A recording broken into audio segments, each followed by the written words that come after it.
And you had to go in and you had to say to them, your house is worth less. That was all right. That wasn't great. Yeah, and so when Cody gets it, I'm sorry, what did you say? How would you have that conversation?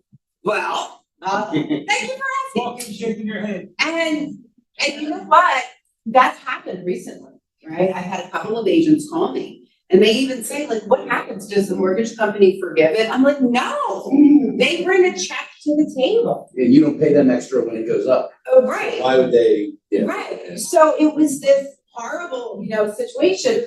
So Julie had put something out on Facebook and then Shawnee Kelly had reached out and said, you know what? I need a class on having, price corrections, right? And we call them price corrections because it is correcting the price.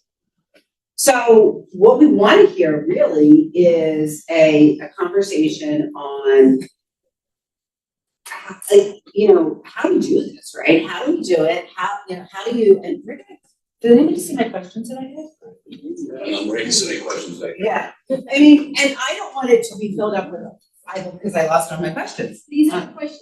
Oh, thank you. I think, Good job. so all of you guys were veterans of the 2008, 9, 10, 11, 12, right? Yes. Yeah, so, We made it. yeah, you did, subscribers. We did.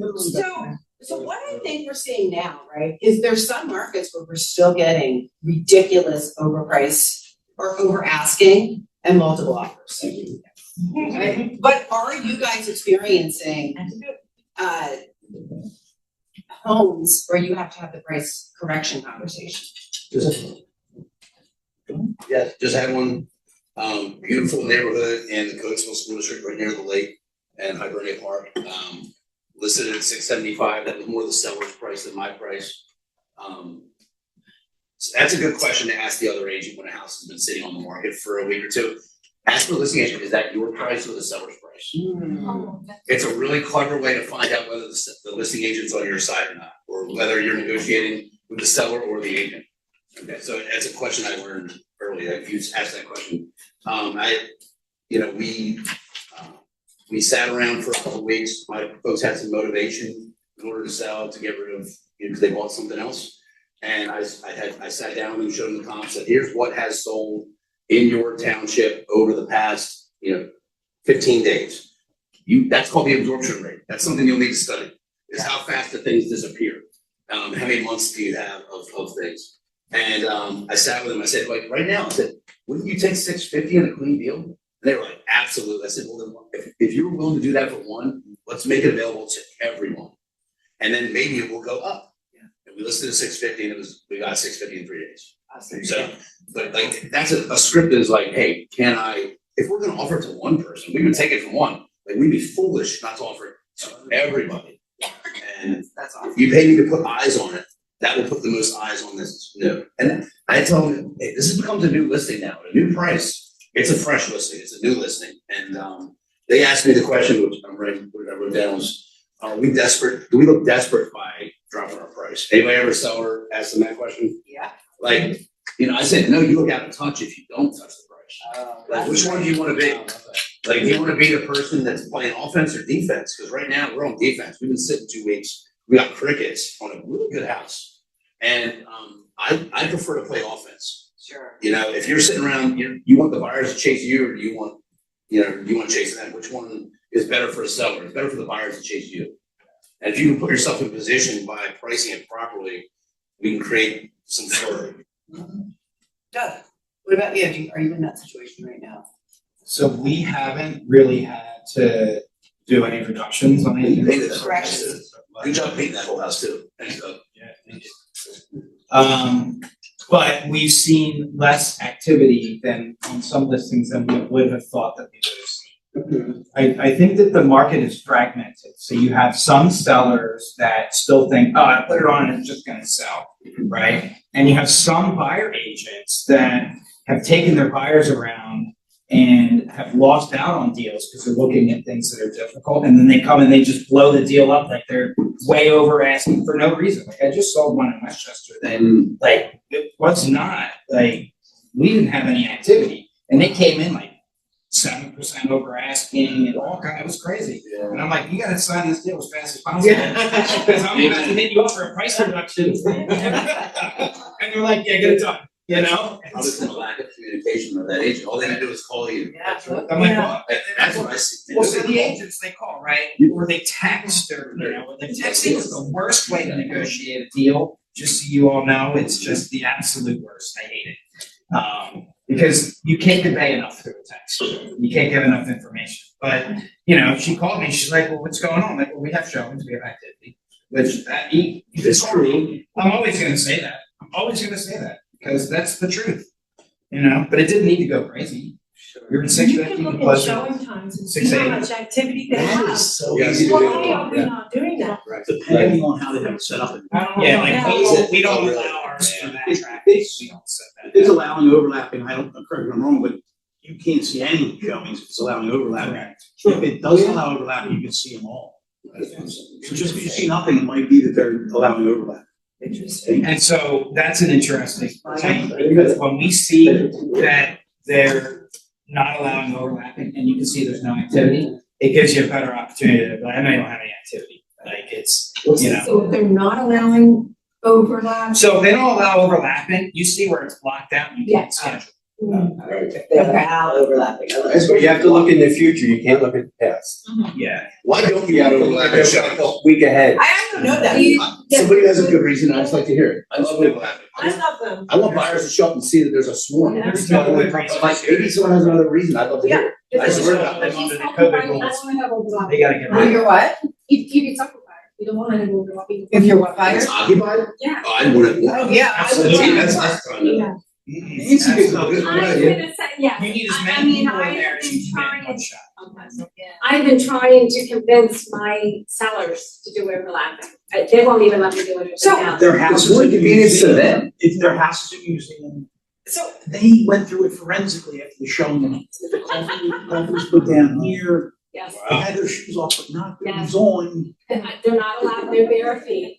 so I guess my question is, do you even allow that as an option when you're doing your listing appointment? Like, why wouldn't we just say, hey, there's a good opportunity, there's, you know, we'll be having showings, sometimes there'll be 2 or 3 people here today. Like, why We would do you that, even? and we just tell people to absolutely make sure that if there's a showing, you do everything you can to get out. Yeah. If it's inconvenient, get out anyway. Yeah. And if you have to get somebody to take your dog out, pay them, get out of your house. All my sellers are going, like, I'm obviously not having the right conversations because they are all, These people are different. yes, they are. They are different people. Um, But most of the time, you're right. If you explain to them the benefit of Yeah. overlapping, well, why would you even do Doesn't that? authority bring activity? I like what I'm you're not saying. the only one that's looking at this house, oh, they might get it, I heard them say something nice about And it. the way you do it is and just no be a- Sundays. Yeah, And then say, this is how I handle this. Yeah, I wouldn't even give them an option. Promote competition. Get it done. You wanna sell your house or not? You So want the only thing on overlapping is listing agent, right? The problem is, hey, the realtor's coming in, are they realtors or just another nosy neighbor? And who passes the key? And where's the key? The key's in the pocket. Oh, yeah, yeah, that's You just- fair. That That's could be fair. a problem, but not always. Yeah. Yeah. Overlapping's good. Yeah. Could be a problem. John, you had the price reduction, price correction conversation. yes, but not much yet. I think we're in a market that's in flux where you're gonna have houses selling for over asking price, multiple offers, and you could have a house that's sitting. And I think that's one of the hardest times to be in as an agent because you're managing your seller's expectations and they wanna look at comps. Well, when the prices were going through the roof, the reason we couldn't use the comps is because they were lagging indicators, right? Well, I know Mr. Buyer, it says the highest one was 500, but there's 20 offers in. I think this one could easily go to 550. There are no comps to support the 550, there's an increase in market. Now the sellers are looking at, he got 550, I should get at least 575, right? Not necessarily where we are in the market, you might not get that. It's still a lagging indicator, just lagging the other way. So because we're in flux, some houses are gonna sit. When I'm talking to a seller and they don't see the benefit of a price reduction, they say, well, what's the difference? Why would it matter? And I usually like to say, hey, let's say it's a $500,000 house. If we reduce your price to $300,000, you agree that there'd be a line around the block for your house? Yeah, of course, so that's ridiculous. I would never sell for that. I know that. we need to get to a price where we just have a few people in line, one of them will be your box, but I don't want you to go to 300. But how can you say price doesn't matter if we have a line around the block, if we drop it to 300,000? And it helps them kind of visualize why price reduction does matter, and the amount matters. Right. So that's one of the conversations I had. Same, on that same thing, it's letting the seller know that days on the market are actually the enemy of your home's eventual valuation. What I mean by that, when you think about it, Mr. Seller, you're looking for a home now and you look for a home when you purchase this one. Did you ever look at the days on the market? What are they gonna say? Most of the time, yes. Well, why? Oh, well, I want to see how long it was on the market. What if it was on for 30 days? Well, there's something wrong with it. Exactly. That's what the buyers are thinking about your home. If we gotta knock those days on the market off, we gotta be in the right price now. So when you go into it with a listing, right, do you set up the conversation now that we could have an eventual price drop? So Maggie, how do you do that, or anybody, how do you do that? Determining, first of all, I guess generationally where they lie and how I'm gonna communicate with them, and then do you want to figure out, do they want to list or do they want to sell? That's a great question. And then I go from there. So I think Yeah, I'm not taking refuge, I'm only working with sellers. Yeah. I think some perspective is probably important because if you look back to where we were in like 2005, 6, 7, we were in a market where the inventory was decreasing, right? And the prices were going crazy, right? Prices were going up, right? And then interest rates crept up and the market crashed in 2008. And so then all of a sudden, nobody had any money, property values were worth way last year, seeing short sales and stuff, right? But at that point, then we had a lot of inventory. What we don't have right now is we don't really have a lot of inventory. But if we start to see that inventory accumulate in some areas, like I know in certain pockets around the country, it's accumulating. Sure. But not really, a lot of the country is not Chester County. I mean, we're in this weird pocket. But when that happened in 2008, I mean, it took this market like 2 years to hit the bottom. And so those conversations at that time were, you know, like you talk about lagging indicators. We're like, well, geez, if the prices keep coming down, we need to price it ahead of that curve coming down. Rather than the curve pricing up, the market's great, maybe we can get this forward. Now you need to be a step ahead because it's always price. I mean, it's price, location, condition, agent, right? Those are the only 4 things that matter. And well, yeah. Yo, let me just preface this because I don't want anybody having a silent heart attack. There was other contributing factors of why we were in that awful market in 2008. It had to do with the financing. So we're not saying we're going there. Yeah, well, that's totally. Yeah.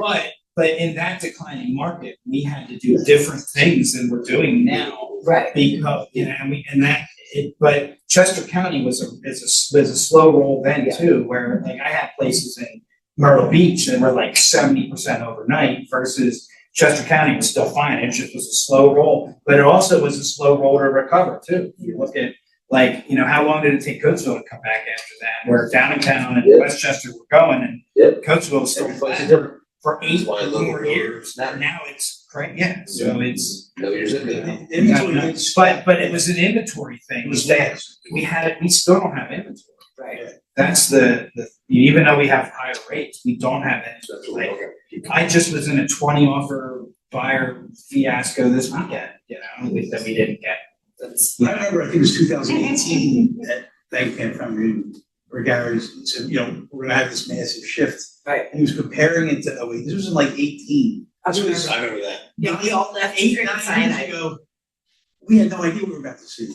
We didn't see that, but then we saw the constriction of inventory, and we saw one of the biggest booms ever in 21, 22, and then we've seen the number of transactions come down only because there aren't houses to sell.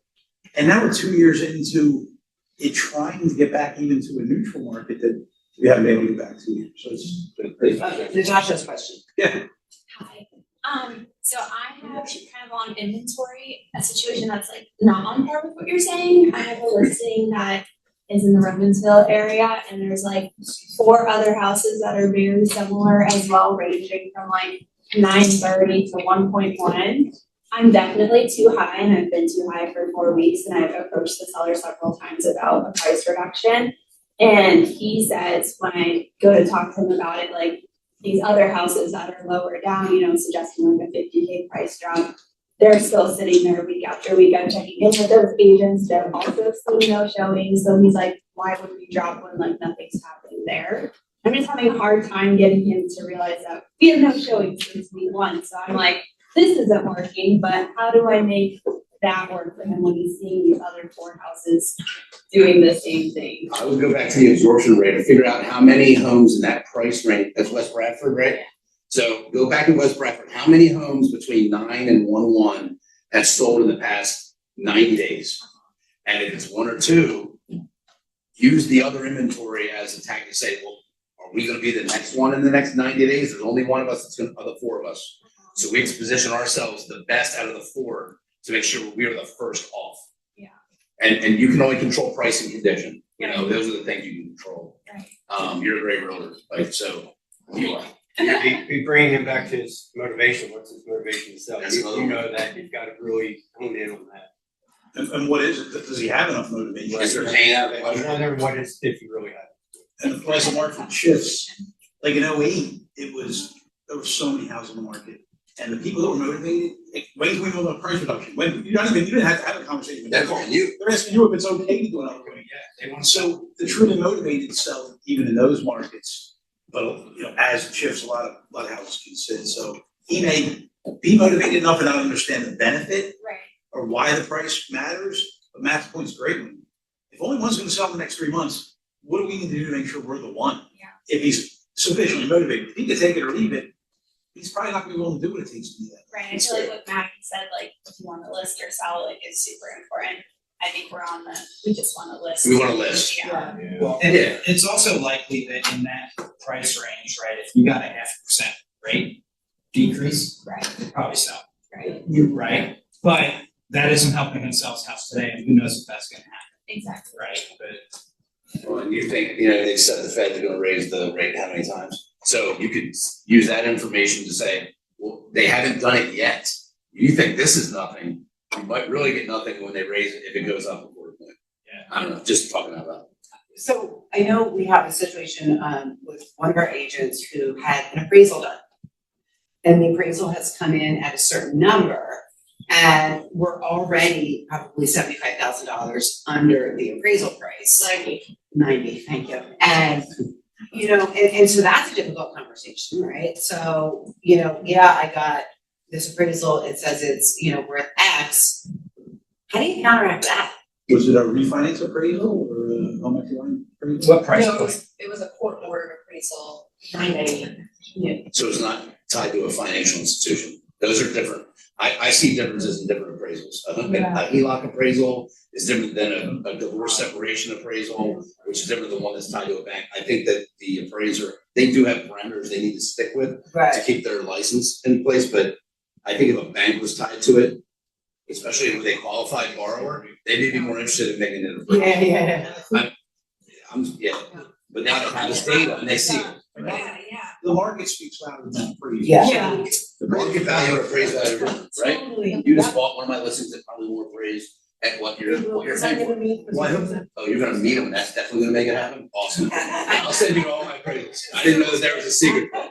Oh, you're Definitely. You're gonna I go. already looked at the quotes. So another thing, it used to be 10 showings, 10 days or 10 showings, right? So is that still the same, is that still the gold standard?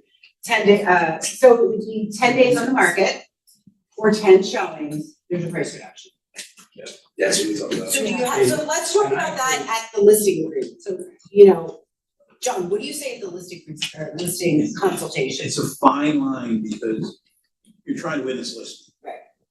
And it's not that it's a bad idea to talk about price reduction listings, sometimes it's called for, especially if they are very aggressive in their price. But if they're in line with where I think they should be, I'm not getting too deep into that. Okay. Because what do you think's wrong with my house? Right. But it is a balancing act, because if you don't give them, you know, if you don't give them the facts and they are unrealistically high, you're gonna have a problem down the road. Yeah, I say 10 showings in 2 weeks, that's what I say. But I'm not trying to have that conversation every time. I'm trying to win a listing. Nothing's worse than losing a listing. Somebody else Somebody else says that bought. and the number that you thought it would work, and then it sells, it's like, yeah, I blew that up. I found through experience, John, getting that exact thing happening, is hold off on that future pricing conversation until after listing's signed. Right, okay. And then as soon as it's signed, you know, we're happy, we're moving on to page, so let's talk about what to expect next. Okay. And you're gonna have, I'm going to be calling you every Friday with a market update. And it's going to include all the showings and all the feedback and all the stuff that I'm doing for you. And then we'll review where we are in the marketplace. And if we're getting, you know, a bunch of showings and we have offers, great, everything's right. We priced it right. You put the house together and got it on the market perfectly. All the marketing was in place, we're in good shape. If we're on the market 10 days and we've had some showings but no offers, or maybe just one offer, then we may have been off on our price. And we're not gonna know for sure on our pricing until the market shows us. Yeah. So then if we got one offer, no offers, but showings, we're 3 to 5 off. If we've got no offers, we're 5 to 7. Okay. But let's see how the market, you know, what the market shows us. We've got everything in place, and I'm sure we're going to be in touch with you every step. I think that shows humility. I think that's a good chance for you to show humility. We're trying to always tell people how great we are. We're so great. Show a little humility. Hey, pricing at home is not an exact science. We take all the data we can. We take in the market condition counts. Yeah. Want to see what you think, Mr. Seller. It's not exact science. We need to listen to the market. There's a real good chance we'll hit the bullseye right from the start. If we don't, we gotta listen to the market. This is, it's not an exact science. So the script of the sales, right, around that is like, you know, I always do my price, location, condition, agent, right? And we're gonna, if we do all the, we can't change the, you know, the location, but, you know, we can set the price, we can modify the condition, you know, we have a track record of outperforming the market. And so we set it there, but it's our job, it's my job to get you presented, you know, and do the marketing so that you will have the most activity, the most amount of buyers, right? And we're gonna see what the market says. And then from there, you know, we'll see, we'll host open houses. We do all the marketing stuff, right? Send it on to the listing package. But then if for some reason it's, you know, we don't have that activity, it's the market, it's not me or the agent, right? It's that we're gonna do everything we can to be prepared up front to have the best success possible. And then, you know, and we'll see. And usually, you know, for a while, it's been really successful, you know, because the market's been so strong. But then when, you know, we have to have that conversation, it's about, well, we did all of the things, this is how the market performed. Or sometimes the conversation is, we only did like a quarter of the things that we recommended and the market didn't really like that. So now, what do you want to do? Do you want to do the other things to make it look better and reshoot it and start over, which is a lot harder? Or should we just reduce it so that we can, you know, get, because the market is telling us that we didn't do enough. And so we get, and now, you know, now we're playing defense, right? Now we're behind it. We should probably just reduce it at that point. You only have one shot to go on the market once. If you do it right, you really generally have good results. And if you don't do it right, who knows how the market's going to react. So I know Matt is pressed for time, he's on a listing, and so I don't want to miss the opportunity if anybody wants to ask Matt a specific question. I know Matt was a product of 2008, because we shared an office. We didn't kill each other. That's right. Wins the vote. Yeah, did any questions for Matt? Because I don't want him to be late for his appointment, anything that he's seen or gone through or. I have a question. Yes, ma'am. We didn't really have social media in 2008. Where were you getting your We did business? How were you getting your business? Was it calls? Was it in person? What were you Yes, doing? I just let everybody know that I was in the business. And I'm not an ASI 33 touch guy. Is it 33 or 43? I thought that was an assault, if that's many touches. Kelly, you were one of my first customers in my first year or two. You know, we were friends. I made sure she knew I was in the business. Man, I never called her. I never called you.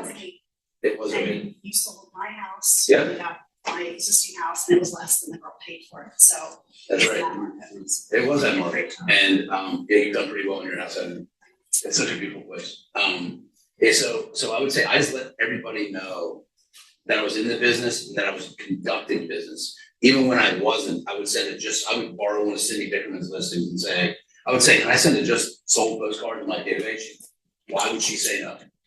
Sure, and it looked like I sold it, but Keller Williams sold it, and I was there. I made the perception of getting things going as fast as I could. When I was new, I really worked on my database every freaking day. And that's something I've not done as well with as I've gotten more experience, but like every day I was super hyper focused on everything. Anytime I coached a kids team, I would make sure all those parents were in my database.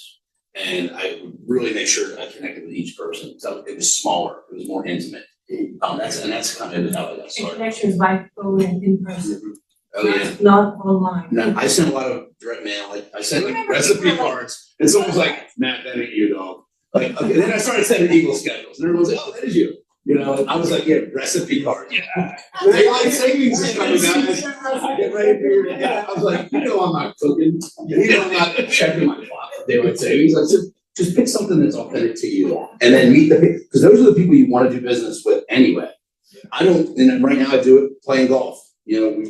We found, I was working in the room, we tried to sit together, I was like, I'm not sitting with you for breakfast on Saturday, I'm sitting with somebody I don't know. And so I just made that very intentional. Just try to do what you like to do. If you like to walk dogs with other people. Those are gonna be your people. We overthink it and try to find people that don't even want to find us. That's great, that's great. Can I say one thing about the pricing thing that I learned from Say whatever you want. Papazon and Keller's? They talk about this a lot, and I think it's in the ship or I forget, I've read them both too many times. They say if you are getting crickets, you are 5 to 10% off the market, the sale price that you should be at. If you are getting some showings and not getting off, you're usually 2 to 3%. And a lot of those slides and data, they're in somewhere Keller Williams, I don't know where they are. So if you aren't strong enough to explain it in the beginning, like I wasn't, like you can say, hey, look, this is what's happening. My job is to interpret the data, and you hired me to be strong for you, not to be weak. And I'm willing to tell you the truth that this is what we need to do in order to get you what you wanted. Yeah. I promise you I'll get you what you want. And another script is, oh, I don't want a price reduction. I'm getting a pay cut too. I always tell people I'm your business partner here. As you do well, I do well. And as you get disappointed, I get disappointed. So I'm not interested in being disappointed. That's why I say let's work together. If we choose to work together, is the script I use during the listening point. I don't say when you listen to me, when you sign the paper. I don't do the fairy. I think that's a fairy thing. So it's interesting too, I don't do I that. know Matt and John and myself will be at Mega Camp, and one of the great portions of Mega Camp that is coming up, you'll get to know where the market's going and where, what things are gonna look like now. Obviously, we've already talked that we're in a much better position, because there are some areas that are pretty depressed right now, right? But we'll still give us an idea on prices and things, and we'll bring them back this year. Yeah, and the upside, as our listings maybe get a little bit harder to get sold sometimes, it's gonna be a little bit easier for our buyers to get their offers accepted. Yeah. And how many people have buyers It's who more have been balance. in the house forever? We're on both sides of this, so it's not all bad. It's not The federal government says that they want the average days on the market to be like 180. Oh my God. So they think that's a balanced market. Well, I mean, I've been in that market. I can tell you, man, that's an interesting, it didn't feel balanced to me. It didn't feel balanced to They me. call so much close to their house. But this also doesn't feel balanced, No, this has been out of balance for a super long time. It's been unfair to buyers for a really long time. It's been hard, right? But if somebody got in that dogfight right outside of COVID and they own their house today, they're not mad about it. They're doing just fine. Right. They're doing just fine.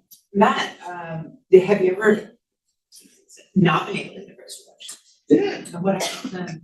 I'd say, hey, well, you know what? The result, I have one right now, Minor Street, Westchester. The only house in the Westchester borough that could ever last 90 days. That's fine, right? Right. I'm breaking a record. It was a high level referral partner sent it to me. And I was like, okay, I'll take this list. He's like, this is gonna be a pain, but take it. I took it, we're fine. But I'm like, look, so you've seen the results of what this price is gonna do. As long as you're okay with those results, that's where we're gonna be. And you can call me when you'd like to have different results. Yeah. And I don't like being blunt like that, but it's the truth. Like, I'm like, look, you're in the Westchester borough and you're not moving under 500 grand. There might be a problem. And I can't control the price or condition since you were not allowing me to. Can I just say something? Yeah, it's the best. That was everybody. Matt just gave a great gold nugget. It was, hey, I don't wanna do a price reduction either. I'm taking a pay cut too. I love that. Yeah, we're aligning with our You know customers, what I mean? right? It's like, you're just building a rapport with the seller, and it's part of what you're saying, but that little thing right there, I'm using that. Thank you. What's the most common objection you get with price reduction? To me, they don't think it would make a difference, like, I still think the buyers are out there, kind of, something like that, was, I don't think the buyers are out there, what's the difference, why would we do that? You know, I haven't really had any objections to any of that. I mean, if we've ever had to, I already had the conversation up front. They know. Like, they know, like, if they wanna put their price on it, it doesn't sell, like, well, just so you know, we're not sold, you know, we're gonna reduce it, they're like, okay. And then, like, if we put it on and it sits there, they're like, all right, well, should we reduce it now? I'm like, yep. Like, it's easier that way when they come to you and ask you for the reduction rather than. Well, then you learn who's motivated. Yeah, right. You know that they're motivated. They're calling you and say, hey, what should we be doing? Yeah. Okay, and it doesn't always mean that they're making fun of your marketing. They might have defense. You might go, oh, Turtle Show, they're gonna make fun of my open house that had 2 people in it, that you can't control traffic on that anyway. And that's, I guess the biggest one for me would be just, are we gonna look desperate by dropping it? I was just gonna say, one of my clients, that's what she's like, I feel like people are gonna think that there's something wrong because we're reducing the price. And there's something wrong if we don't drop it, right? And here's the thing, it's all too emotional, like. Yeah, we look at it, Mark. We look at it touch, right? Sorry to let you go. It's all too emotional, right? I mean, here's the thing, are we gonna look at, that's, well, do you wanna sell your house or not? We need to get the price moved. You have to do that in order to get your house. You wanna move, you're moving away. Do you care if you look desperate? Just sell it, get it sold. Who cares? Who cares? Show them what the Sell market, your house. show them what the market's doing, like, listing, things, you know, as well, last year, that I didn't sell in the home forever. The day we went on the market, like 6 other townhouses came on the market, I would say, within 3 days, 6 other townhouses came on the market in Westchester. And it changed the whole, we went from like, we're the only one in town, we can be a little aggressive with the pricing and the aggressive market, to we're one of many, all of which just undercut us. And never got it sold, and they got it down to the price that I wanted to be at, and so. So you know what saying that really is, a lot of the townhouses that have been propped up in downtown school district, they're the, you know, there's the across from Bishop Shanahan, the one out in East Brandywine, kind of across from Apple Cross. There's a lot of those that are sitting on the market, because there are so many of them. And I think that's. That one Main Street Village one. Oh, that, they still pretty quick because they're right in the borough.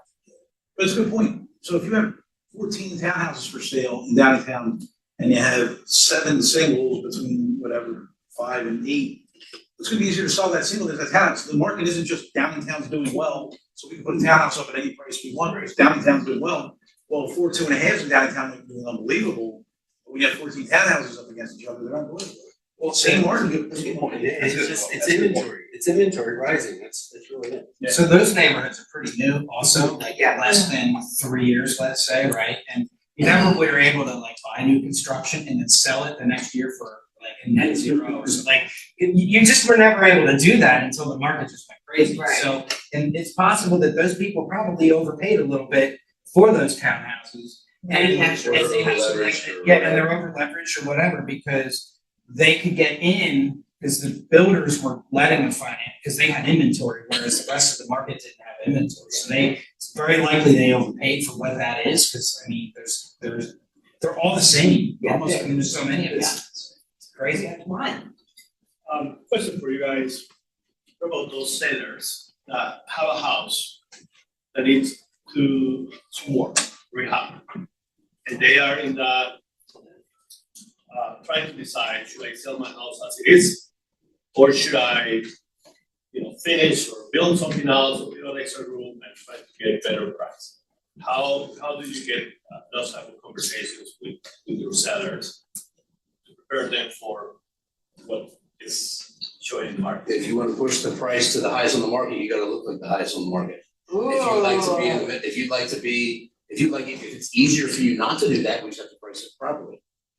And cost benefit analysis. Your purpose is one does. How much will it cost you to get to the best? And how And long? how much more will you get because you did that?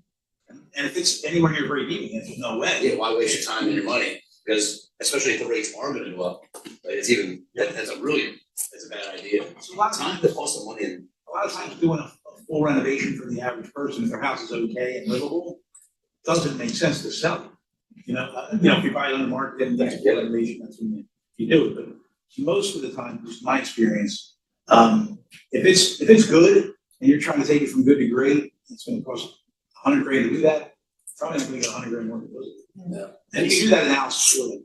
some of these sellers they think that remodeling a bathroom is gonna take 6 months too. Yeah. And it can be 6 days, if the right person like does that for you. Yep. We do that too for our customers sometimes, and the time that they'll take, they're gonna miss the market. The market's just, Yeah. it's a different market that we're talking about, like the Listen News did. Mhm. I like it right now. It's dated as can be. I got a Yeah. yellow bathroom all day long, but it's clean. Yeah, And we chose not to do those things to sell it at the time where someone could get into school. When people That's say, should I wait?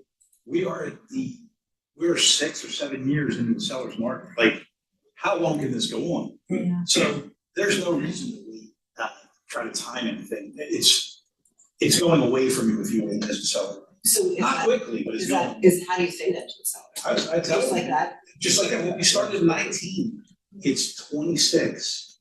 We are so far in, and we've seen prices, where they were escalating very fast, now they're leveling off and just barely increasing in the last year. I think 4% in the last year, which is normal.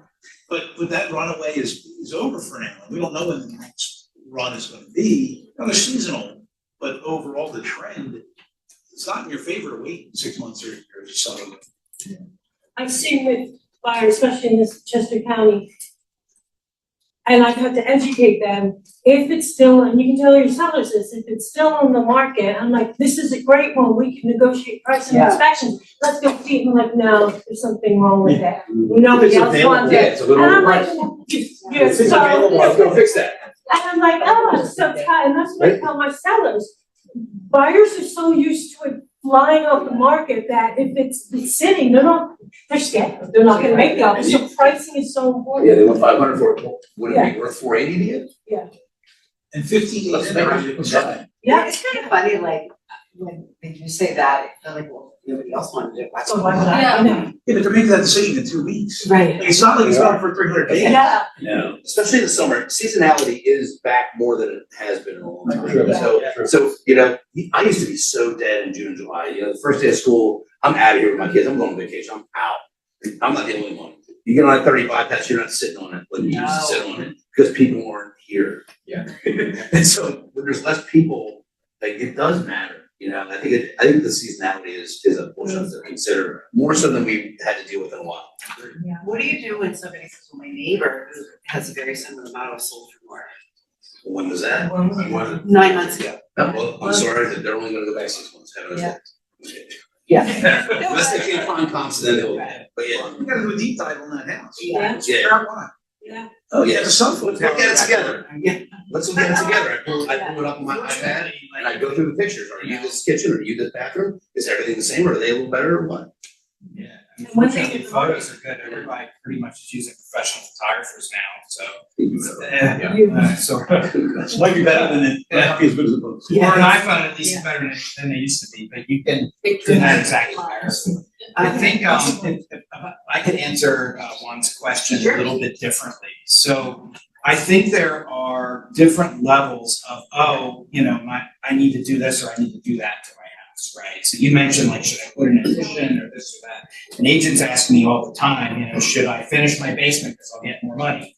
Well, you're not gonna get the spread on that to make any money, and it's gonna take months, and it's inspections, it's every trade, it's expensive. But if you wanna stay there and enjoy your finished basement, then that's good, but don't finish it for somebody else. We're a little small, I thought if we put a home office addition, additions are the single most expensive thing that you can do, because it's all of the engineering, the surveying, the foundation work, the excavating, all of this stuff, windows, doors, siding, roof, electrical, plumbing, like, it's everything. It's the most expensive thing that you could do. And so, you can't make that up on the sale. But where you can make money is, all right, if that house maybe it's a little tired, and it needs paint, it needs carpet, maybe you need to paint the kitchen. Maybe it just looks outdated, but you can refresh it a little bit and make it look a lot more modern and more appealing for not a lot of money and do it in 2 weeks or 3 weeks. That's where you get the biggest bang for your buck. Sometimes you walk into these listings and they're just like, they're so bad, right? And they're still living there. If they're living there and you have to touch every piece, you might as well just list it as is, to get them to get a pod or trash their stuff out, clean it up and list it at the right price. Because you can't do like a major renovation for somebody when they're in their house, even if it's carpet, paint, floors, countertops, because they're living, everybody's in the way. So it's like a delicate balancing act on how to be really efficient and get them out, for the right money. But things like carpet, paint, cleaning, Professional carpet, they would make $2 for every dollar they spend if the house is clean and in good shape, but it just has like stains and stuff around. You can just remove that. Carpet's a 1-day thing. You do that. Yeah, We just did doing that today for Eric back there. Refresh lighting fixtures. Yeah, light fixtures.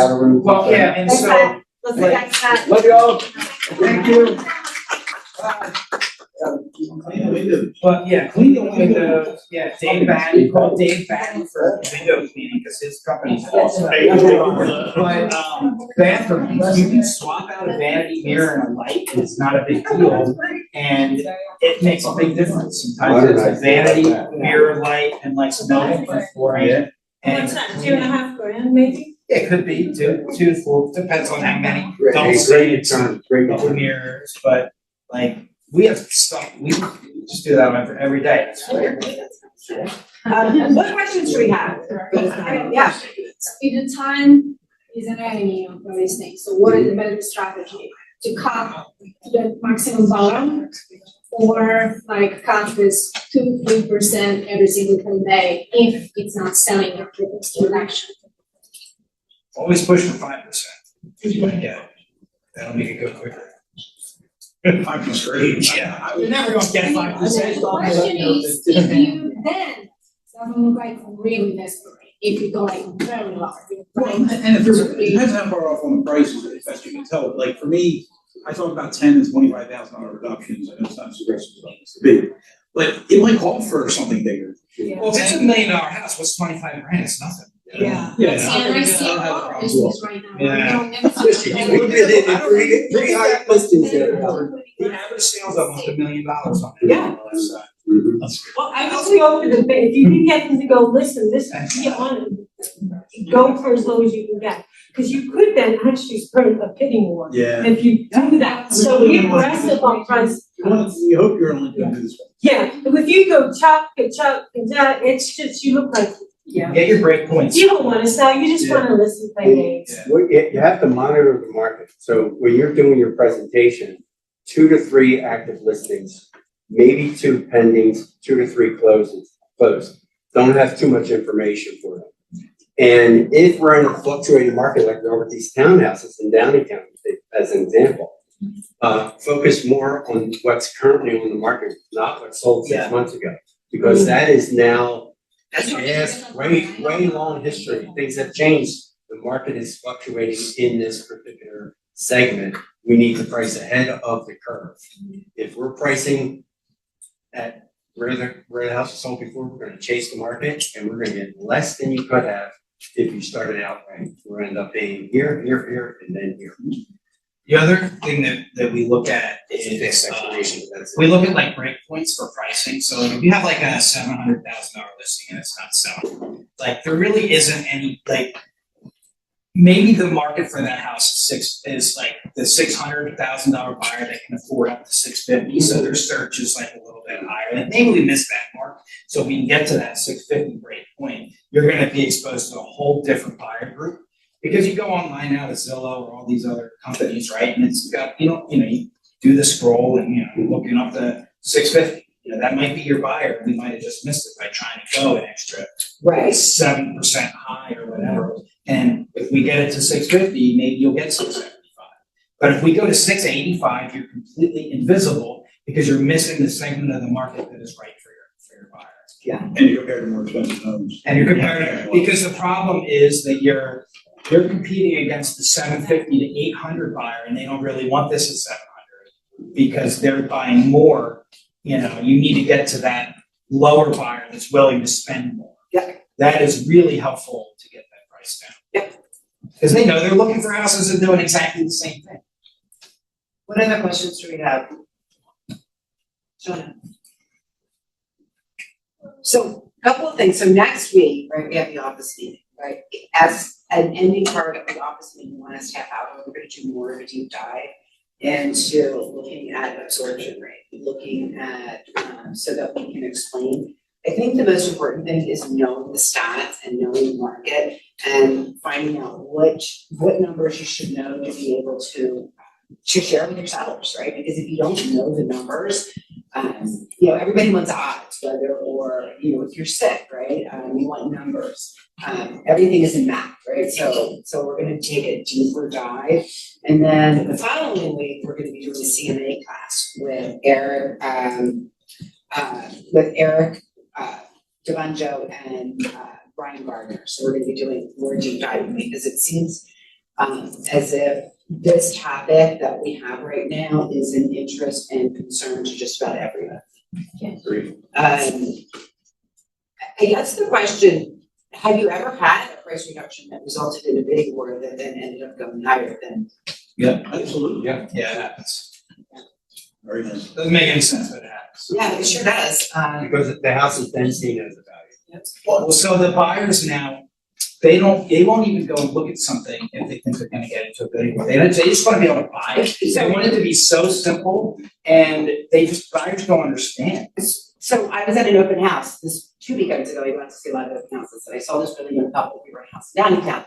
And they had an agent and everything. And they were talking to the listing agent and they said, you know, do you have any offers? And she said, yeah, we have a few offers on it. And, you know, they kind of walked out of the house very sad. So I was at the next open house and who do I see with this couple? And I said, and they struck up a conversation and I said, oh, that house in Downingtown was really nice, wasn't it? And they said, I'd love to live there. And I said, well, did you call your agent? Are you gonna make an offer? No. And I said, why? And she said, well, they already have 2 offers on it. We've been in so many bidding wars, we just can't do it. And I said, oh, you don't know what the offers are. Like, you may be the prettiest girl there at the dance. Like, don't do this. Call your agent. You got it. You never know. This could be the right thing for you. And they were so, like, dejected. And they said, let me ask you a question. How would you feel if a month from now it closed and it was below what you were going to offer? How sick would you feel? Because the house that they were looking at the one that I was chatting with, had no offers on it, and it was gross. And the house that they loved was adorable. So they were like, we'll call our agent. So you're right in what you're saying is when people hear that. It's a whole other place. Well, and the ones, Yeah. like, on the listing side is that we might get 2 or 3 or 10 offers, but most of the agent population out there, they don't know how to write offers. They're terrible. Like, if I have 10 offers on a listing, like 6 of them are incomplete or don't give me the and then I really only have 4 that I can work with. And out of those 4, 2 are completely unqualified, right? So, like, you just never know. That's what I said. Like, you have no idea. Doesn't cost you anything. Yeah. Oh, only 2. Get in the game, that's fantastic. Yeah. Like, it's not 10. Yeah, so it was just, you know, really interesting. And it's funny because then I observed like the listing agent could totally handle that different, right? Like she could have been like, hey, we do have 2, but you know what? There's great opportunity here. And like, you know, why don't I call your agent for you, right? Like, let me reach out. Like there could have been like, so, yeah, I obviously didn't reach out and said, you can't even think you did wrong. But it was kind of an opportunity that I got to see from the other side. And it was nobody's listings in It's here. 100% of the shots you don't take. Yes, oh, I should have said that, Doug. Yeah, any other questions? Yeah, Mary Ann. You know, I just had I had a buyer and we went put an offer in and the offer was not accepted. It was, they had another offer. But they told me they were going to make a decision on Sunday. And and this was Saturday. And I was talking to my buyer about putting another offer in, and they were thinking about it. But then I got a message Saturday late morning, it's sold. Even though they put out, they're not gonna make a decision until Sunday at 5 o'clock. They could change it. And so Yeah. it change the right. Now you got Tom so good, they're like, just get it done. Especially if you're gonna make a bidding deadline, to put that language in there, bidding deadline Sunday at 5, however, seller takes up an offer at time. So that if that happens, you didn't change it, but you didn't feel quite as bad about it. And for the people that are gonna wait till 4 o'clock on Sunday to make their offer, because they won't do it that way. And always tell your buyers, oh, they've said this, but there's no guarantee. Yeah. That's Gotta get it in. a piece of advice, that's right. The problem May is not be able sometimes to the wait. agent goes and leverages all their stuff against you, but. Yeah. Yeah, You it's just just gotta, that, you you're all gotta, gonna get shocked. it just is what it is. Awesome. Well, let's, anything else, because I know John wants to talk about, Terminations. talk about like a They increase it. Like that, so I want to give shout out to Doug. Doug, I mean, if you don't know all the great things that Doug does, he does everything. Painting, excavating, carpentry, cabinets. All things. All the refreshes for realtors that you need to do, and we now have an option for your sellers to pay a closing. Yeah, so, if you want that information, Residential Guru was talking to Doug, he's the only guy there on Saturdays and Sundays. Am I right? I'm trying not to be there on Saturdays and Sundays through the summer, but it has been awesome. Yeah, so if you need to see Doug, walk-in hours are there, so we don't have to office. So stop in, he usually has a line outside the store because he does such great work, so. Okay.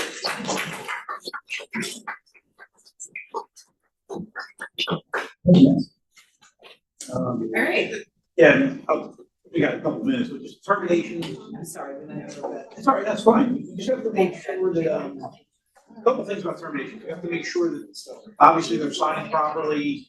On the top, the reason we're terminating, it's, a lot of times it's 13B2.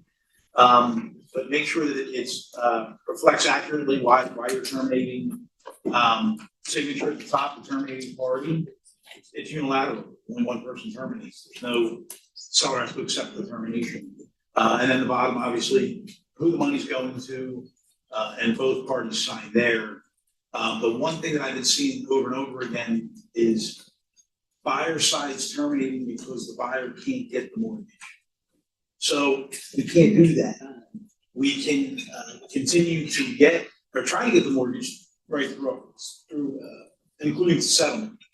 So even if you get a denial letter from your lender, you can make the seller aware of that. You need to keep trying to get a mortgage. What does that mean? It doesn't say in the agreement of sale what that means. If it was an appraisal problem, it might be appealing the appraisal. It might be asking the bank if you can do another appraisal. It might be applying with a different bank. Keep doing, and usually, there isn't usually a big gap in the time you find out they're not getting the mortgage until when settlement is supposed to happen. Might be a couple weeks. Apply with another lender. Even if they lost their job, or sometimes that happens, there's got to be a reason to try to, try to, you need to be able to prove that you made continuous good faith effort to get the mortgage. If you send a termination over with 8A in it, Wait. really? There's like 5 Johns up there, so everybody sees like the real John, the next John, then there's this John, and then there's a little John. I'm sorry, I can't help it. Don't know why I can't talk. I'm so sorry. If you terminate on 8A, it says right in the mortgage contingency, it's in bold and capital, this can be looked at as operating in bad faith and may put the buyers, may put the buyer's deposit money in jeopardy. So I'm not saying it's just a bad idea. The contingency itself says that it could put the buyer's deposit money in jeopardy, so we can't terminate just because they didn't get the mortgage. We have to keep trying. Settlement date comes, and then you are going to send a release asking for their money back. We're not terminating. Question? Yeah, Doug. But the seller, if you go past the mortgage contingency date, you can't get it, right? The seller has the option to terminate. And they would be terminating on 8A. They would be Yes. terminating there, That's but, correct. but the buyer can't just terminate because they can't get their mortgage. So the mortgage contingency. Unless the seller decides to let them out. Correct. So that's it. It's a contingency, but strangely, it's not a contingency that allows for the buyer to terminate. it's a contingency that could allow the seller to terminate, but not the buyer. But it does say if they made a continuous good faith effort to get the mortgage up and through settlement, that they are due their deposit money back. So there is protection there, but if you do it the wrong way, you could actually lose protection. Put it Like if you overstate your BFI and you don't have enough funds in the mortgage company, it's like, oh yeah, that's not gonna work. And You know? that could be a reason that a seller would say, I'm not gonna release your money. Yeah. Even though you had a, checked, because I don't think you operated in good faith. That's it for termination. So what is the biggest mistake, that you're seeing when we're getting these forms in? A lot of times it's not signed by both parties, or maybe it's signed by the terminating party at the top, but not the bottom. Doesn't have who's getting the money filled out at the bottom. Pretty much all spots can be messed up. Not only who's getting the money, but how much money we have in escrow to begin with. Good one. Line for that. Yep. Spoken from the heavens above. Does anybody have any questions on the form? Everybody knows how to, no questions. What, does anybody have any concerns? Like, if you ever have a question, please reach out to John, because this is. Before you send the termination. Yeah, because, Or you don't want them to keep trying and they just wanna get it moving as quick as possible. Then if they miss the mortgage commitment date, they can send the termination, and that is in. Right, but what if they wanna terminate before the contingency? Commitment date? The buyer Oh, doesn't wait, terminate. no, never mind. I was gonna say, if the seller does, if they initiate and the buyer's been doing their due diligence and trying, they can still get the money back, most likely. If the seller terminates on the mortgage contingency, it explicitly states that the buyer deserves the money back. Does that mean the seller's gonna sign the release? That's always the variable. Home inspection, mortgage contingency, condo docs, any time a buyer terminates or is let out even by the seller, there's no automatic money going. That's something we always have to remember, and when it's appropriate, we need to tell clients about that. So if I don't like it, I just want money back, right? No. Not exactly, and you gotta explain the mechanics of how it works. And not to scare them, the vast majority of the time, the release gets signed, the money goes back to where it's supposed to go to, and it's not a problem. Occasionally it can be a problem, but it's not on that. Any other questions? Oh, we thought that would be a lot longer. This is good. Termination's bad topic. Yeah, it's bad. And we're seeing a little bit more of it because inspections, some homes are back. So we're seeing some inspections. Could you give verbiage, to explain to your buyer that, okay, we put in there, they have 7, we change that time, it's 7 days to do anything, if not, it gets released back to the buyer. Just explain that could happen, but that does not mean that they couldn't be sued by the seller for that deposit. That's very good. That's a great point. And could you read? So, in the agreement you put in there, if the seller has not made a formal written, dispute regarding the money, up to, X amount of days, do 7 as an example. So 7 days come and go, the seller has not signed the release, but they have not started mediation or, attorney, action. Then the buyer should, which is the proper way to do it, and there is a form now for PAR, request their deposit money back from the broker that's holding it in writing, not to their agent, to the broker that's holding it. And then that broker is supposed to give that money back within 30 days. They have to, basically. Just because they gave that money back doesn't mean that that's the final say on who would deserve that money. A seller could still sue them for that money, even though they got that money back. That's not the final word on who deserves the money. It's just the mechanics of how the money gets released. So would, you said mediation or an attorney, what about a simple letter to you saying, Mr. Berkeley, we, written proof of a formal legal action, I think is the language. So me sending you a letter saying we're gonna hire the you. seller, I would say, I recommend you have your attorney send me a letter, or you file for mediation and send the file for mediation, and then there's no gray area. If you just send a letter saying, hey, that money's in dispute, I don't think that meets the threshold of written proof of formal legal action being taken. I mean, they choose those words for a reason. Sure. Yeah. All right, so up next, so we have Sean Worthington here, and he is going to be talking about foundation issues. But we're gonna do a luncheon one, so let me look at my instructions from Kathleen, who always is the person that keeps me on the straight and narrow. He's doing a luncheon one, so I think we're gonna have to go get our lunch and come back. First thing they do is dig a giant hole and drown it. Next thing they do, put footers. And they build walls. They pour the floor, basement or cross space floor, then they put the first floor floor joists on, and then typically they backfill. That's usually about the point where they backfill. All of your foundation problems, all water problems, all moisture problems, all structural problems stem from this space right here, right? It used to be that. It used to be the extra space. And they need that extra space to build the wall. They didn't get men, ladders, materials, and whatnot. That's why the hole is bigger than the foundation, right? But when they backfilled it, they could not. They physically were not capable. It's not a matter of laziness. They physically were not capable of getting that soil to be as dense as this soil right here that's been untouched for God knows how many thousands of years. Okay? If they were to actually do it, the force required would have blown out that wall that they just built. So the only thing that's going to consolidate that soil back to this is time and water. Okay? And when we're talking time, we're not talking 10 years or even 100 years. We're talking thousands of years. Okay? Remember, we're talking about relative. Is that going to seem dense to you in 10 years? Yeah, sure it will. But it's not going to be dense compared to that, right? And water's always going to go from high pressure to low pressure. So regardless of what you think it is, water knows that this is softer than that. I'm going there.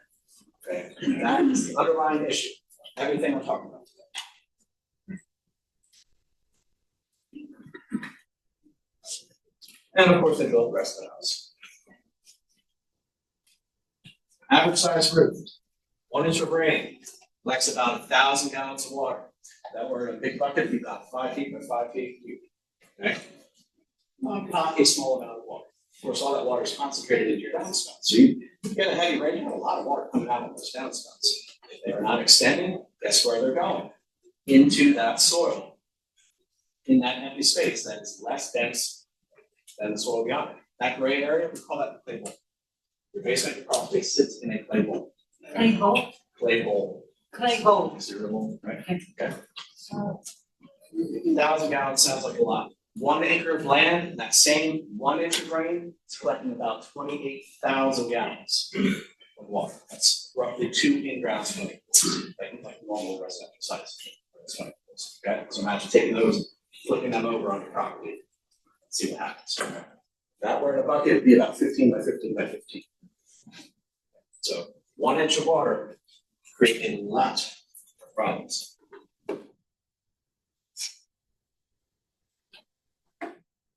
So rain falls, hits the ground.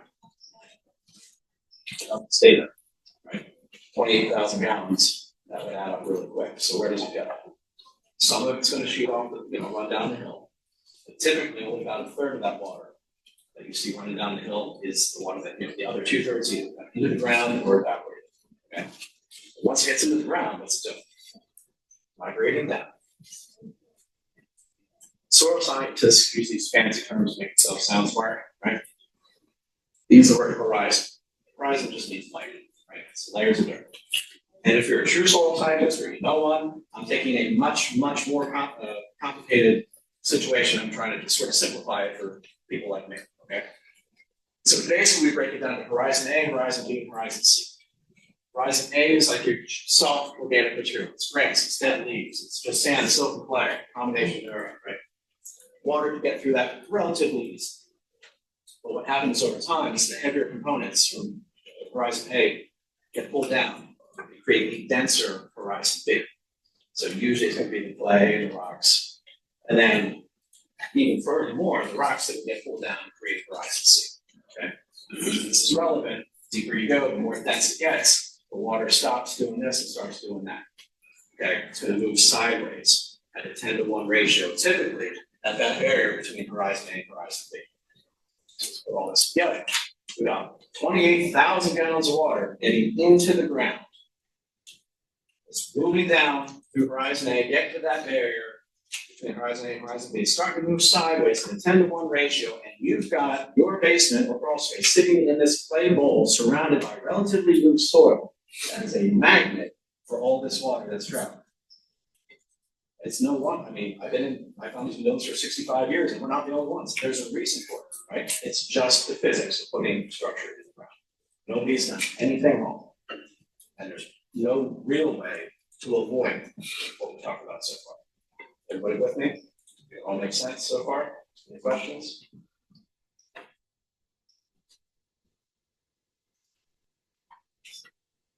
So now we're gonna get to, okay, I get how it got into the bowl, but I still haven't seen a puddle on my floor. How's it getting on my floor? Okay. Well, again, that water accumulates, and water's heavy. It's about 8 pounds per gallon, right? So it's gonna accumulate, it's gonna put pressure down, it's gonna push the water underneath it. And at the bottom of this clay bowl, it's literally gonna come underneath your foot and then start to fill back up on the other side of the foot, okay? Typical basement wall is 3 parts: footer, wall, and slab. 3 separate parts, built 3 separate times, and although they're touching, and sometimes they even are like look tight to you and me, but the water are not. So water can easily get through that seam between those 3. Okay. Yeah. How does a French drain, internal French drain, affect that or help that? You think I paid you to answer that question. So remember, this water's coming up, and it's coming up, this pressure is pushing it, right? It's pushing it on the outside of the wall, so it's coming up on the inside of the wall.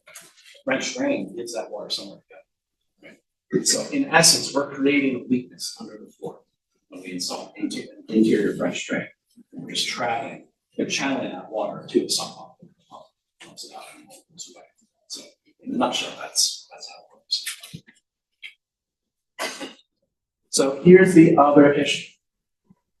You got all that loose soil surrounded by that, water coming into that soil, relatively loose. Even if the water isn't getting onto your floor, moisture is coming through that foundation because of the thing called the stack effect. You put structure in the ground, basic concept is hot air rises, right?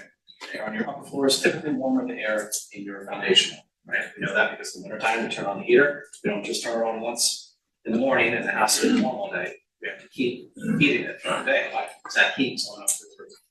When that happens, it creates a draw. And that draw comes up from the foundation.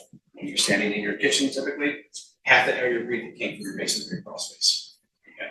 So picture your basement or crawl space. Some of you have nice ones, some of you have not so nice ones. Right? There's not so nice ones. You're breathing that every day. Okay? But when that air from the basement or crawl space comes up, more air has to come in to replace that air, otherwise you'd have a vacuum. That air literally comes through the foundation walls and the foundation floor, which means it's coming through that loose, wet soil, and that's why it's bringing moisture with it. Average house, 22 gallons of water vapor, 22 gallons of water vapor every single day, an average house. Okay, all right, big deal. Well, actually, before we get to that, if it's living, you add another 9 gallons. Cooking, boiling water, showering, laundry, exercise, breathing, right? 9 gallons a day. So now we're up to 31 gallons of water vapor every single day being introduced into your house. The reason that's relevant, just an illustration of the stuff, it's because relative humidity. Relative humidity is a measurement of how much moisture is in the air compared to how much it could hold at any given time. Okay? Who cares? What we really care about is the target RH range. Your target RH is between 30 and 50%. That was set by the EPA, CDC, National Institute of Health, and the American Lung Association. And you might have noticed, none of those groups have anything to do with building a house. They have everything to do with the health of the occupants. So why are they even involved in this conversation at all? Why do they care? Because when you get above 30% or outside of that range, that's when bad things start happening.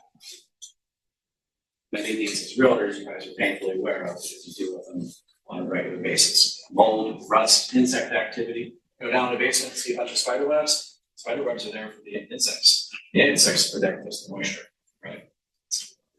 And pretty soon you start cleaning up A lot of that you're gonna start seeing rodents as well, same thing there for the moisture. Dust mites, bacteria and viral, that one was kind of surprising. The reason for bacterial and viral is because of the insects and rodents. The more of those you have, the more bacterial and viral activity you have. Okay, and this is all coming from the CDC and National Institute of Health. I am not making this up. All that stuff there increases bronchial triggers and increases snoring, blood issues for that. Dry rot, structural damage, it's just all sorts of bad stuff. Nothing good happens when you're outside of that 30 to 50% range. Well, okay.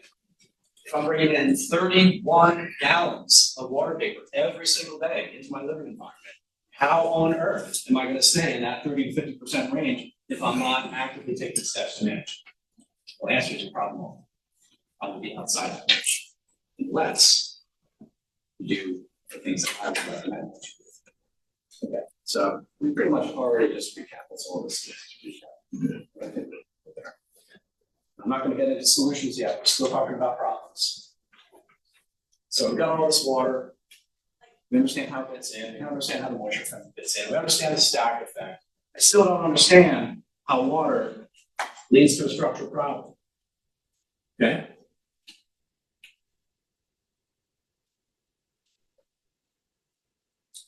Wet soil is the answer. There's two main things that water in that clay bowl consistently over time are going to cause. Going to cause frost heave, and going to cause soil consolidation. Frost heave, I'm sure you've all seen it before. You go into the basement, you see a horizontal line going across the black wall where the wall's starting to go in. Okay. Typically it's about 3 feet below grade right at the frost line. Okay. That's what normally happens. When wet soil freezes, it expands just like an ice cube. It expands about 20% of its original volume. Okay. And remember, wet soil is heavier than dry soil. So block walls are built for this. They're not built for this. Okay. That's why today, 50 years ago, a hollow block wall meant coating. It's not being coated. If you're building a block foundation now, those boards have to be grouted. Right. What has to happen? The hollow parts have to be filled with cement. But it would say gravity, that's what they should say. Because they know it's not sufficient to handle the force that's coming in. So why they're doing poured concrete instead of cinder blocks? It is, yeah, because if I'm taking all the time to build a block wall and I have to fill with cement anyway, that's the point, that's just. Are there less problems than with poured concrete? Do you see less problems? I see different levels, I would say less. It's different. So the other thing that happens is soil consolidation. You ever make pancakes for your kids? Right? With pancake batter in the bowl first, and it's this fluffy, right? Then you add the water, and it shrinks to this, right? Same thing happens with that soil in the clay bowl, right? If the soil that your foundation is sitting on gets wet over time, eventually that soil is going to start shrinking. Now, what your footer used to sit on, there's nothing there for it to sit on anymore, and it can drop. So you had a wall that looked like this, and now part of it's rotating out. Okay, that's when you see those stair step cracks in the water joints. That's what's happening. Most of the time, not 100%, but most of the time, that's what's happening. You see those stair step cracks. An engineer told me once, if you see them on the interior and the exterior, that's when you have a structural problem. If you just see it on one side, maybe not so much. Is that accurate? I wouldn't quite put it that way, but what's more, the way I would put it is, if I see a stair step crack here and nowhere else, no other cracks, that's probably not a sign of rotation. If I see a stair step crack here, and I see what we call a sister crack, so maybe another one here or over there, that's telling me, okay, this section is rotating out, maybe this half is rotating out. Okay. So not so much inside outside, it's is there another crack to correlate to show what's happening. Sometimes when you get that bowing wall, sometimes that can also create a stair step crack, right? But then in that case, usually there will not be a sister crack, or if it's on the same plane, like one here on that same wall, well, that's not indicative of this rotating out. It's indicative of rotation. So there's a lot of houses in tenant traditions of Longwood, I think. There's big over 55s, and more than one of them I've shown have a crack go all the way down one wall, all the way across the floor, and all the way up the other wall. And the builders, they filled the crack, and they said, this happened early, like, that when the house was built. And the builders said, no, everything's good, we filled the crack, we're good. And what happens to my wife's aunt's house, so I've watched this house over 25 years. The crack never got worse or opened back up, but their claim is basically that happened originally, I guess it did drop a little bit or whatever, but it happened once, and that was the one only time it was gonna happen. I don't know how they could know that, but. Well, they can't know that. Right, these are really big, long basements, you know what I mean, like long spans. And if you go through the outside, you can see just a part of their foundation, they're above the ground, there's the basement walls. You can look at the houses through there and you'll see a lot of them. And you can see the repair along that side and on the other side. It's like it happened to most of them, and they didn't change what they were doing. Give us the rant. Yeah, she goes to sell. Passing out your neighbors. I don't know if you've been in that neighborhood or not, but it will be. Can settlement happen once, especially with new construction? Again, can it start and stop? It can. Yeah. Right. Calling me, by the time you're calling me, we're not assuming that. Right. Right. I mean, you can put a crack monitor on there and just watch. Is it gonna get worse? You know, crack monitor, $5 on Amazon. You know. If you're there for 20 years and it hasn't moved, yeah, you're probably okay. That's still no guarantee it's not gonna. Well, I think when I go to sell that house for her someday, any buyer eyes can be like, you sure that's okay? I mean, the builder said it was okay 20 years ago. Like, oh, that's gonna be a good enough answer. I had a structural engineer in there to inspect one of them because I. Oh, so you saw the same problem? Yeah, I did, and all of them, and he said there had been some repairs, he said it was fine. He said it occurred during the backfilling. So. He said what? Sorry. It occurred during the backfill. Oh. I'm not disagreeing with that engineer, but what I will say is we tend to hear that word engineer and it's like a panacea.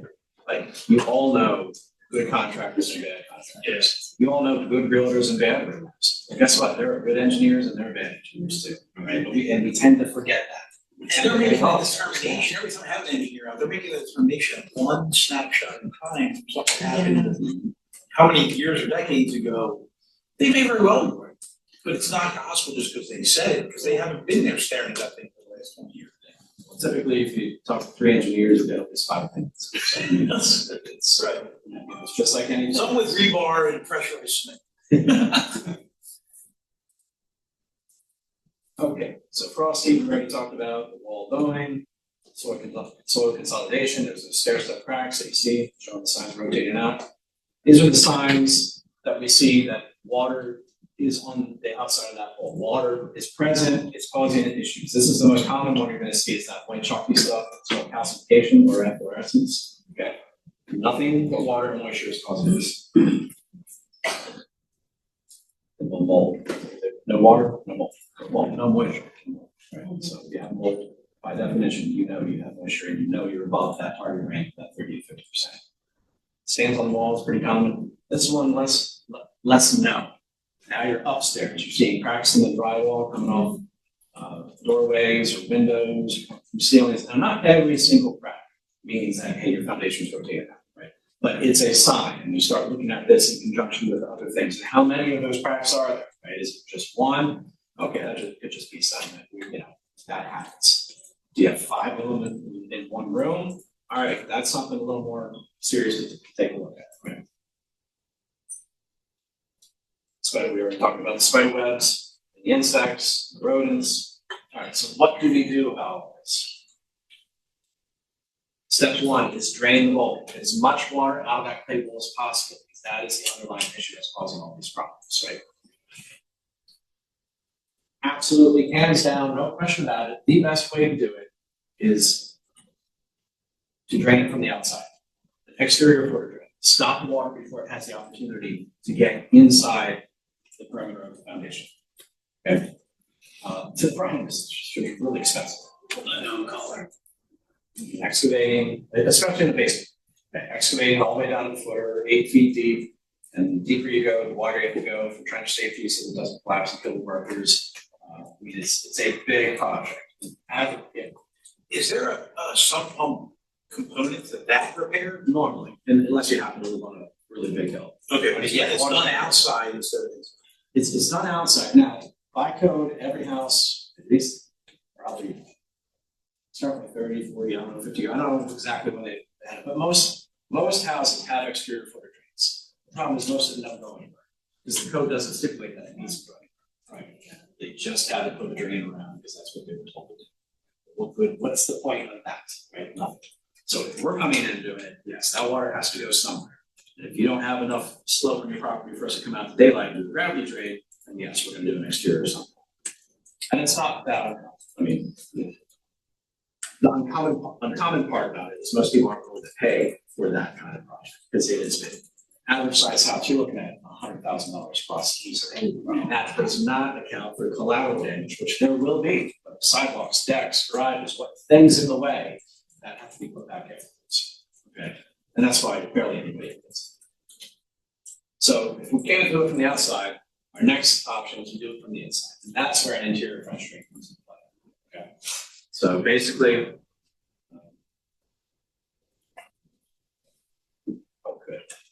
so basically, we're gonna break open the floor. We, Worthington, we're gonna go about 15 to 18 inches wide. We're gonna go about 10 to 12 inches deep. But we're never gonna go below the bottom of the footer. So if you kind of go to the bottom of the footer, make a little triangle from the bottom, that triangle is called the zone of influence. That is the soil that actually bears the weight of the entire structure. You start cutting into that, you are creating problems. Okay, so you never go below the footer, below the bottom of the footer. Then we're gonna line up geotextile fabric, put a pipe in there, 4-inch perforated pipe, fill it with crushed stone.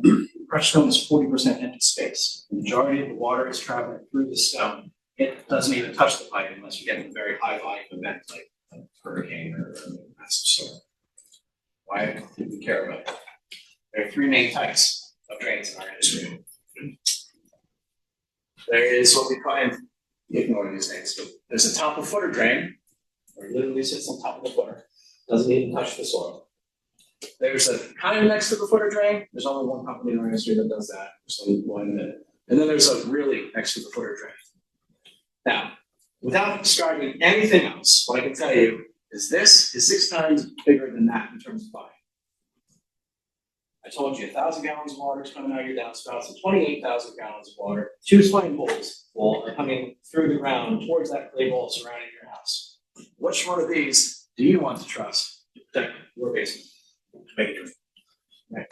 Pretty obvious, right? However, this is the top selling drain in the country because this is pushed by the big mega groundworks, basement systems of the world. That is what they're selling. Does that basically catch it once it starts trying to spill into the basement? Is that the point of the top one? This? Yeah. So, I mean, all of these drains are gonna drill weep holes, so if any water is in the hollow chamber of the block, it'll catch it that way. But in this case, but aside from that, the water coming up, yeah, it's waiting until it gets all the way above the slab, or above the footer, not above the slab, but all the way above the footer to get there. Here, I'm catching it 12 inches earlier, right? They're catching it up here, I'm catching it down there. Right. Not to mention, remember I told you 40% empty space, gravel? How much gravel do they have? Thank you for that touchscreen. No. It is out. I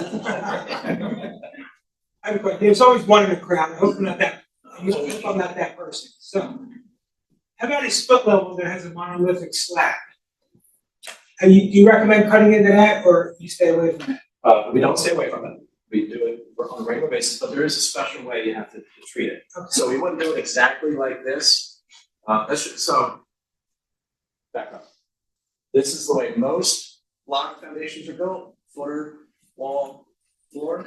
Okay, but he's talking about what we call mono, where the footer and the floor are one solid board. They're built and poured at the same time, and then your wall sits entirely on top of that. Okay, so in that case, that's good. I did that's good. So in that case, what we're going to do. The footer part of that is usually pretty wide and our wall's on top. So we're going to come in about 10 inches from the wall, make our first cut, then come in another 10 inches, make a second cut. So basically we're going to put our trench in, same type of trench, but instead of right up against the wall, it's just Further away. further away. We still drill the weep holes, so water can get out of the block, and then we basically put a cement, we call it a box ledge. So that you're not seeing the water's basically coming over the floor and then. So, yeah, we do that all the time. Now, that's just water, okay? But remember, we talked about the 31 gallons of moisture that's coming through every day as well, besides us. So when we talk about moisture, we talk about layers, right? It's like in wintertime, the more layers you wear, the more protection you have against cold. The more layers you use against moisture, the more protection you have. Layer one is encapsulation. Now, this is one area where we are completely unique. Nobody else has adopted this. I've shared it, I've told people, but nobody's chosen to do it. What you do not want to do, ever, is dry lock a block wall or put plastic directly on a block wall. Because that is going to trap moisture in the block, which over time is going to deteriorate, and you are causing a structural problem. Sooner or later, somebody's going to get sued. It hasn't happened yet, but it's coming. Okay? What we do that's different, stand here, I'm going to give TV one. So you see the guy standing like this, he's got the silver stuff, and then just to the right of it, it's black stuff, right? That black stuff is called rain screen. That's the stuff they put behind stucco to create an air gap or drainage plane, right? So mold doesn't grow down the stucco. We do the same thing, but we'll put it on the basement wall. And then we put our high density polyethylene HDPE liner on top of that, right? What I don't want is wet plastic on a wet wall. Do you ever have your plastic shower liner get wet, fold on itself? Nobody unfolds it, mold grows between, right? Well, shower curtain effect. I'm going to avoid that shower curtain effect. Some people say, well, mold grows behind it, so what? It's behind the plastic. That is not a sufficient answer for me. That's my name on the line, and that is not good enough, right? I've got young kids, like, no way, that is not the answer. In addition to that, very few other companies put a termination bar at the top. We do. We seal it so that moisture doesn't come up through and then end up in the bays between the floors where it's creating mold. Okay, most other companies aren't doing that. So they are creating problems. Sooner or later, somebody's going to have to pay for it. So, and we call that, my company calls that breathable wall encapsulation. Nobody else even knows that term. They just do encapsulation. And then what, you would drywall on top of that? You can.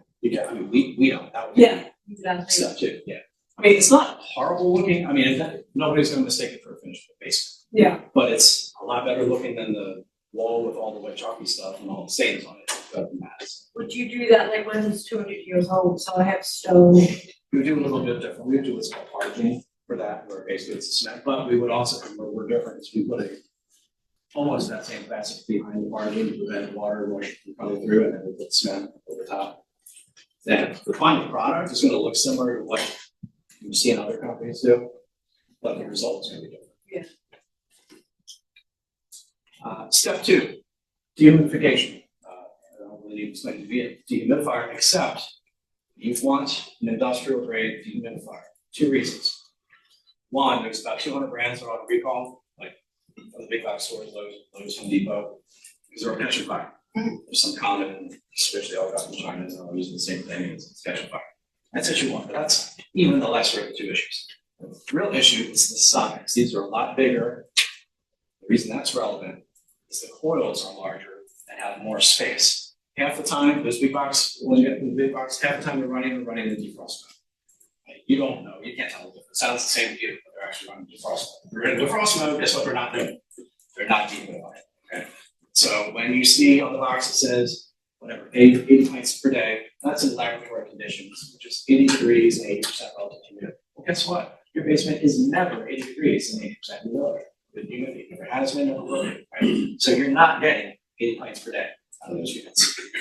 Because of the larger coils, the bigger spacing, these units you actually can be at 80, 100, whatever, depending on what size unit you get. Now they are more expensive, no question about it.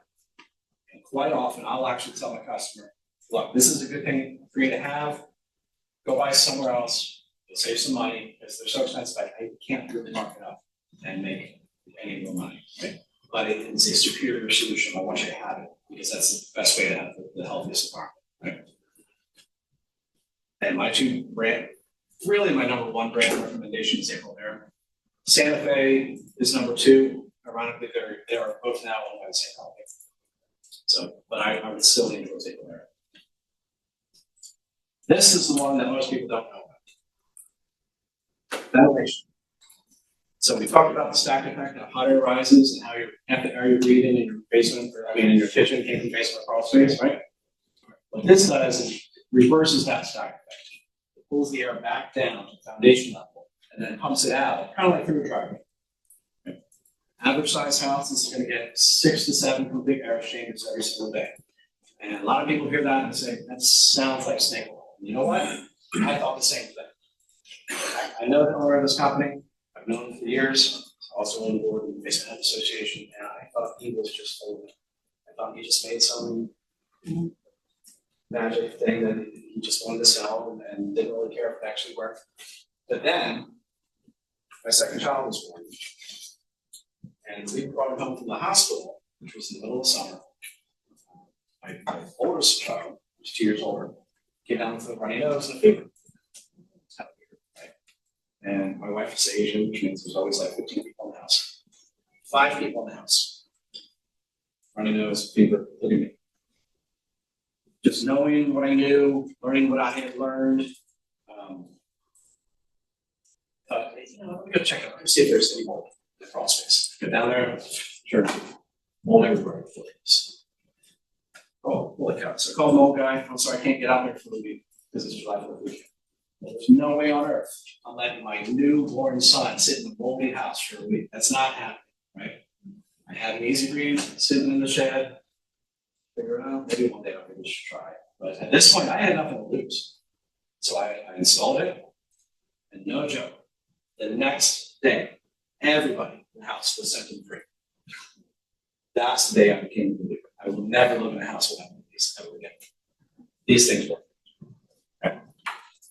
So these are the 3 layers of moisture management that we recommend. Now this is for getting the structural stuff. If we have frosty, we have a wall going in like that. What are your options?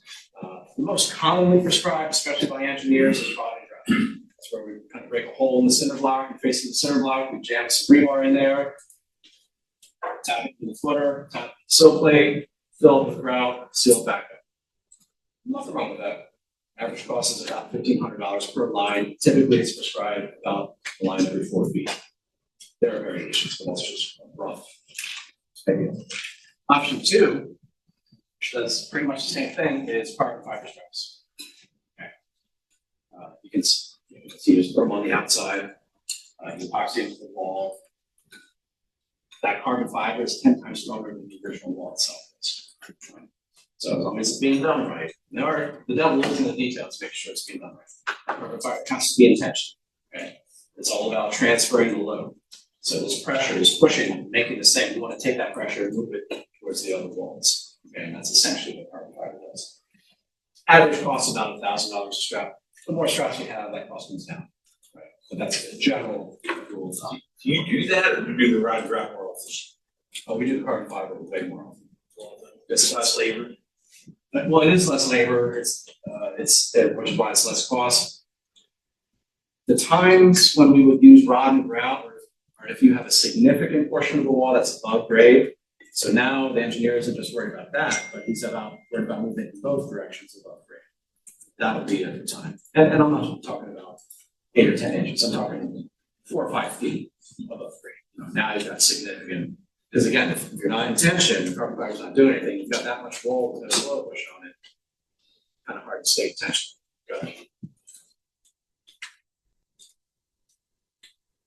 Okay, now this is if we've got a wall rotating out. Okay, option 1 is underpinning. Another common thing prescribed by engineers, very expensive because it's very labor intensive and very time intensive. The reason it's time intensive is you can't just do it all at once. Okay.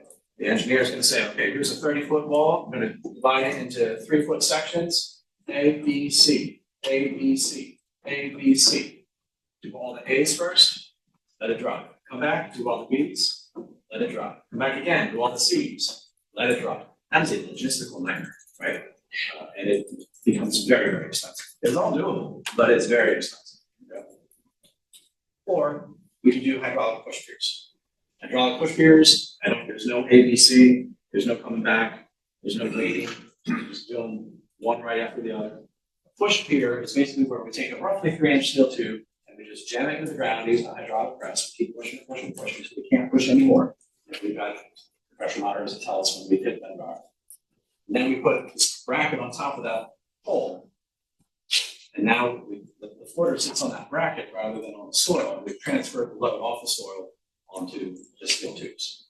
I mean, it's a little more complicated than that, but that's basically it. So all the pressure just ends up on that, like, those little thin brackets, like, it's not completely spread out anymore? Yeah, I mean, they're not thin. I mean, they're those things that just the I mean, bracket itself. like how wide are they? Well, it's about that wide, About a foot wide. this wide, right? Yeah. And the bracket is probably maybe 6 to 8 inches here, 6 to 8 inches here, but it's like 3/4 inch steel. I mean, it's. Yeah, I'm sure it works, because I've heard of this, they do it like commercial properties too, right? But it's weird how like so much of the foundation is not on the footer.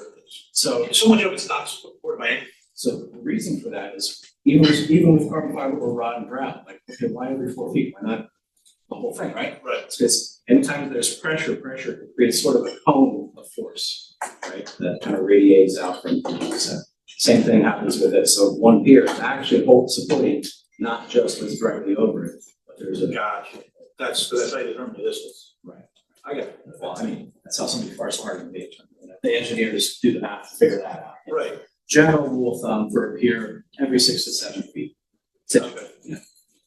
But again, there are circumstances that would change that. Yeah. There are 2 types of piers. There's push pier, which I just described, and there's helical piers. Helical pier is something that you're going to use on a lighter structure. Maybe it's attached to a garage, it's timber, and somehow something funky has happened. Well, a push pier requires the weight of the structure to push against to get it down there. Something that's too light, trying to push, it's just going to lift up the structure, right? So that's when you would use a helical pier. Sometimes certain soil conditions, it's really, really, really sandy. You might pivot to a helical pier is basically a big screw. And just you take a bit that you put on the excavator, it's basically a giant screwdriver. And it just screws it down on the ground. We don't really like helicals. Like, except for those circumstances where you really don't have a choice, you like push piers, it's just a better way to go. I know I'm getting at that rock. Helical, you're going into you get a certain pressure resistance in the soil. And soil is dynamic, soil could change. So just because it's good today doesn't mean it's going to be pretty good. Either way, you're digging all the way down to the footer. Well, yeah, you're digging down the footer either way, and then you're putting piers underneath the footer, right? The other thing is 9 times out of 10, that either of these piers has to be done from the outside. Is that bracket does that, right? Nobody, none of these things are in perfectly 100% straight, right? So what tends to happen is that bracket tends to push on the wall a little bit. Okay. So if I'm on the outside, I'm pushing it in, that's the framing of the house to push against, okay? If I'm on the inside, I'm pushing out, whatever's not below grade has the potential, right? Because there's nothing there. Does that make sense? Right? So that's why the engineers, whenever possible, do it from the outside. Occasionally there are some circumstances where the inside is okay, or you just don't have a choice. But typically you want to do it from the outside. And that is pretty much it. Again, I'm Sean Worthington, former president of BHA, secretary of the National Foundation Repair Association, 3rd generation, 65 years. Been here a while. Delaware? You're going to Delaware. We'll go down to about that up there. There's one. Yeah, I like. So Sean, so obviously you guys are like the Cadillac of this world. Mm-hmm. Yep. As agents, we're always trying to make deals, keep deals alive. Like pricing, you're compared to like, not guys who do a bad job, so we don't want a bad job, but where are you as far as pricing, in the world? There's 3 main pricing tiers. And like any good salesman, I'll tell you, it's not about price, it's about value, right? Understood. This and that are almost the same price. right? Would you buy a 6-pack and be okay in one year? Probably not, right? Why are you paying for that and only getting that? Well, that's really good explanation, because I would have thought that was 5X. Yeah, you would, but it's not the case, right? Because this is sold by very, very talented salespeople. Like, gotta give credit. From a business standpoint, they're very good at what they do, right? But from a physics solving problem standpoint, I have big issues with that. This, by the way, was developed by a guy who used to be one of the biggest dealers for that, and he was getting killed in callbacks. And he said, look, there's gotta be better. So he developed this. Now he's still, kind of doing, I don't want to do that. This has been around for almost 200 years. Anybody know why it's called French drain? Because that's where it was designed. You would think, I used to think that too, but no. William Henry French, Henry Flagg French. His son is William Henry French, who's the lead swimmer for the Lincoln Memorial. Has nothing to do with this, but just an interesting fact. His wife died of consumption in New England, mid-1800s. He was convinced that it was because of the bad air coming up from the basement. He was convinced that the air was bad because of the constant flooding and constant water that kept coming into the basement on the rainy season. After she died, he dedicated his life to coming up with a way to prevent it, including traveling to Europe to study farm drainage techniques. Again, mid-1800s, not an easy thing to do, right? He spent a lot of time, many, many years, coming up with what is the predecessor of today's French drain, which looks a lot more like this than it does that. Would a lot of this come from Roman times? Well, honestly, the field drainage techniques, they really do. Yes. I think so. Okay. Yeah, I mean, it's not rocket science, right? Yeah. Just nobody thought about it until they found a reason to. When would one call you, I'm showing my buyers this, or they bought it and they're concerned? Or would you come up once an engineer had been involved? When would one call you? So very rare, for water, very rarely is an engineer getting involved with water. Yeah. Structural, different story, structural method. With water, it's pretty rare. And here's the reason you guys really need to absorb all this. The number of home inspectors who don't understand what they're seeing is unbelievable. Okay, so you can get a home inspector, it's fine. No, it's not. Something's causing that. There's no record or any indication that anybody's done anything to deal with it, which means it's not going to fix itself, right? So which means your clients potentially buy into the money. Okay, so that's why I'm here, so that you can protect yourselves and protect your clients. And it doesn't mean there aren't solutions, but they all have a price tag attached to them, and you need to know that when you negotiate. Or if you're the listing agent, you need to know what your client has to deal with. Right? Obviously, it depends on the market. In buyer's market versus seller's market, there can be different scenarios, but you still need